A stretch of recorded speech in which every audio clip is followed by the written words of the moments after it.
For decades, scientists told us Pluto was a simple, frozen rock floating at the edge of our solar system. Dead, quiet, irrelevant. They were wrong, completely wrong.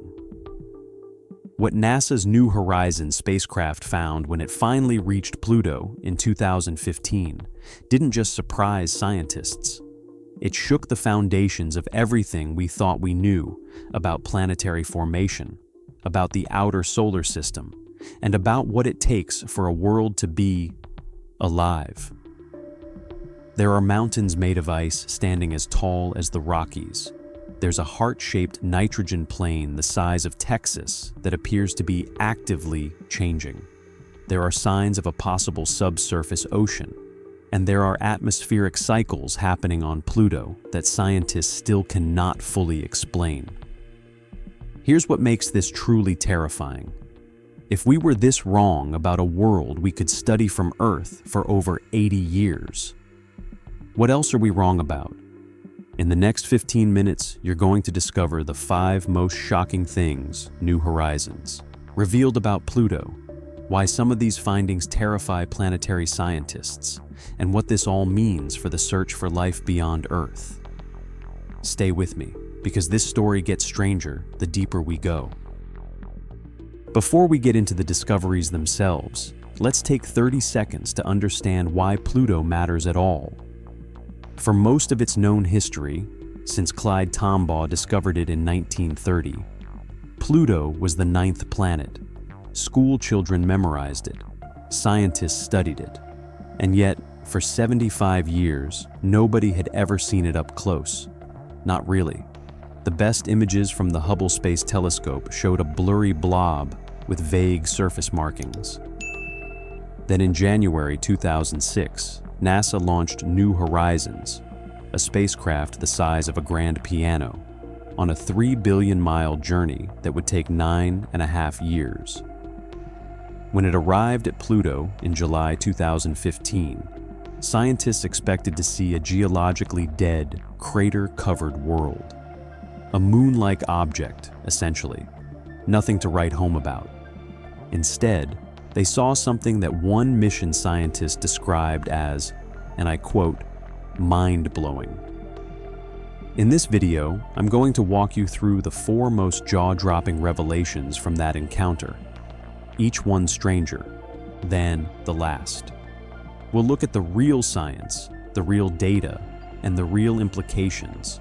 No speculation, no sensationalism, just what the instruments actually measured. And if you make it to the end, you'll understand why some scientists now believe Pluto could be one of the most scientifically important objects in our entire solar system. Let's start with something that sounds almost impossible. When New Horizons sent back its first close-up images of Pluto's surface, scientists noticed something that made no sense. There were mountains, not small hills, mountains, towering up to 3,500 meters. That's taller than anything in the continental United States outside of Alaska. Now here's the problem. At Pluto's distance from the Sun, temperatures drop to around -230 degrees Celsius.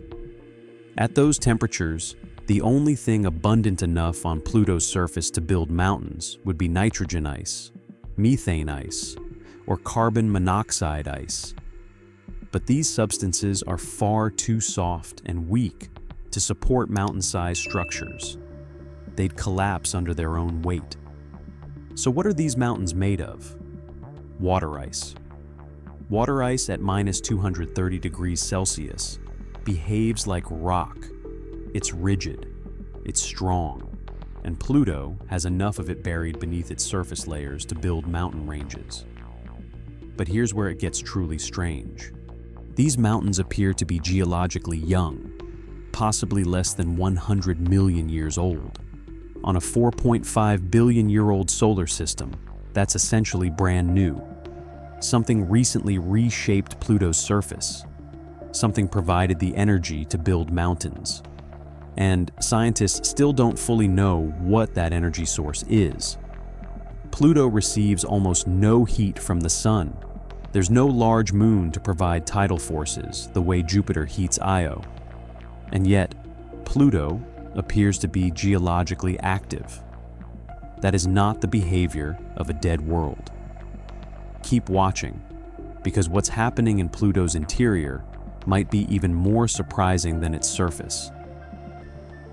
The first thing everyone noticed in that historic first image, the image that broke the internet on July 14th, 2015, was the heart.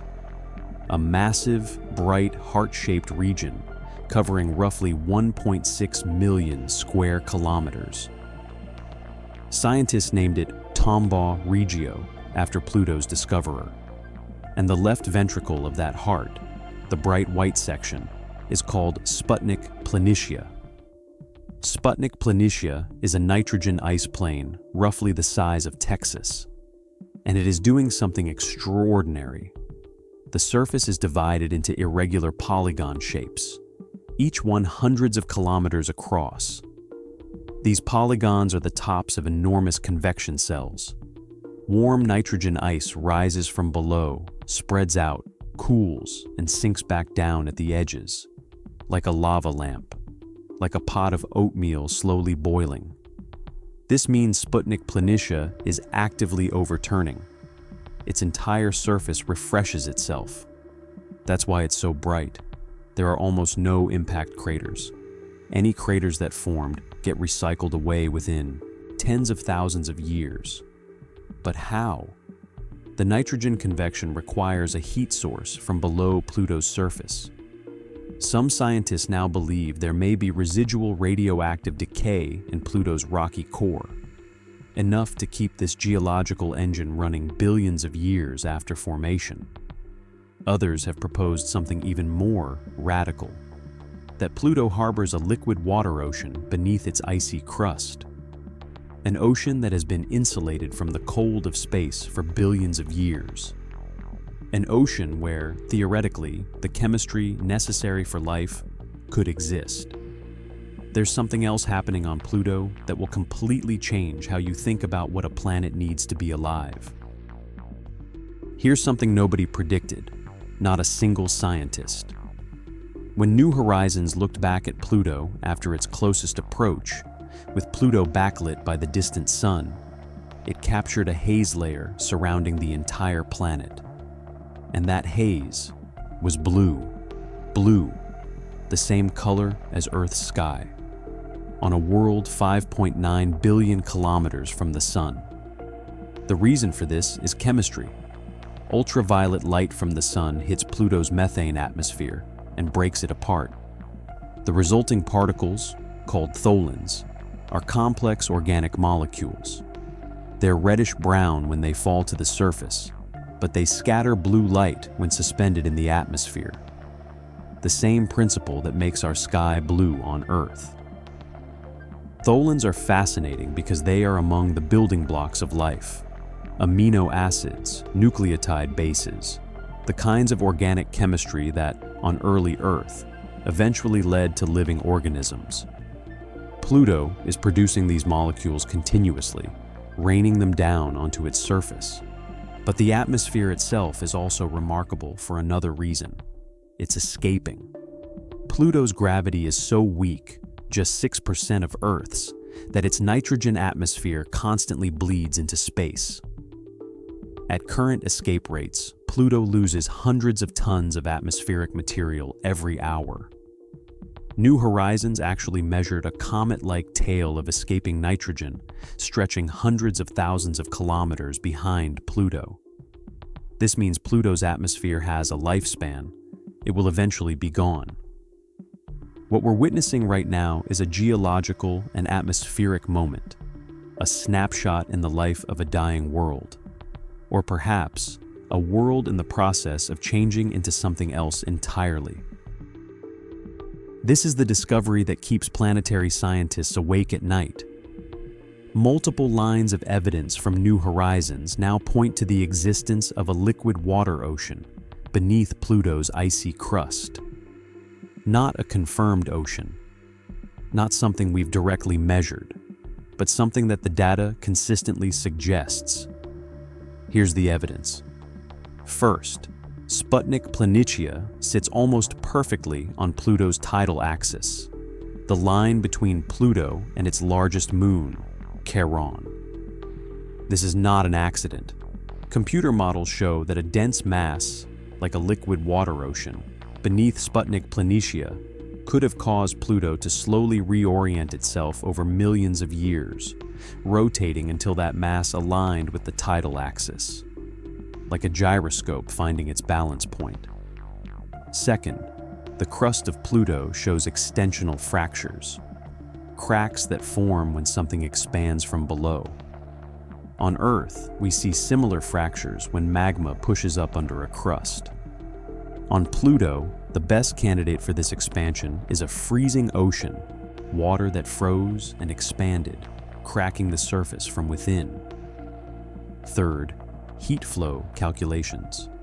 To maintain an active geological surface, Pluto needs more internal heat than its age alone would predict. A liquid ocean, kept warm by radioactive decay and possibly by antifreeze compounds like ammonia dissolved in the water, could explain this. Now here's why this terrifies scientists in the best possible way. If Pluto, this small, cold, distant world with almost no solar energy, can maintain a liquid water ocean, then oceans may be extraordinarily common throughout the outer solar system. We already know about the oceans of Europa, Enceladus, Ganymede, and Titan. But Pluto suggests that even the smallest, most remote objects, Kuiper Belt objects, trans-Neptunian worlds, might harbor liquid water beneath their surfaces. And where there is liquid water, stable chemistry, and energy, the conditions for life exist. Not guaranteed, but possible. The universe may be teeming with hidden oceans, and we would never have known if we hadn't sent a spacecraft the size of a grand piano to the edge of the solar system. We sent one spacecraft to Pluto, once, for one flyby. New Horizons was moving too fast to slow down and enter orbit, so everything we know, every mountain, every polygon, every trace of that blue haze, came from a few hours of close observation.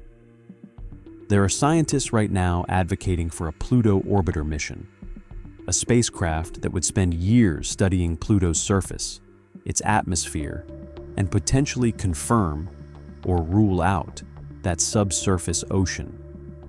If that mission gets funded and launched, it won't arrive until the 2040s or 2050s. But when it does, the answers it brings back could be among the most important in the history of planetary science. Pluto is not what we thought it was, and that is a beautiful thing. If this kind of deep space exploration is what you're here for, there's a lot more where this came from. Links are in the description. And if you learned something today, subscribing takes 2 seconds and keeps this kind of content coming.